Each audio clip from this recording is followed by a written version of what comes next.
7ত দিম এতিয়া 6 to 7ত যাব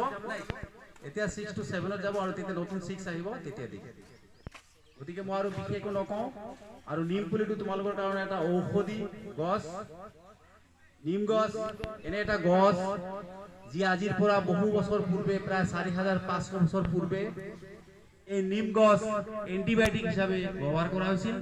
মানুহক অপাৰেশ্যন কৰাৰ পিছত আমি যি আজিকালি যেটো দৰব খাওঁ তেতিয়া দৰব নাছিল এই নিম গছ ব্যৱহাৰ কৰি মানুহক সুস্থ কৰিছিল আৰু আমি নিম গছৰ পাত নিমৰ ছাল নিমৰ বিচি সকলো ঔষধি তোমালোকে চাবা এতিয়া বহুত গৰম পৰি আছে গৰমত যদি আমি স্কুলত বহি থাকো গছ না থাকে ফেনৰ বতাহটো গৰম লাগে কি নাই কিন্তু আমি যদি গছৰ তলত বহো ফেনতকৈ ভাল লাগে কি নাই গতিকে আমি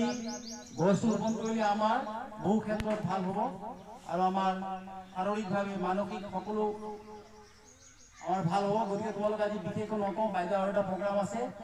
আমি এতিয়া নিম পুলিটো বিতৰণ কাৰ্যসূচী আৰম্ভ কৰিম তোমালোকে যেতিয়া আমি নিম পুলি দিম তোমালোকে ফাৰ্ষ্ট 8 ল'ৰা ছোৱালীবোৰ কণ্টিনিউ আহিবা থ্যাংক ইউ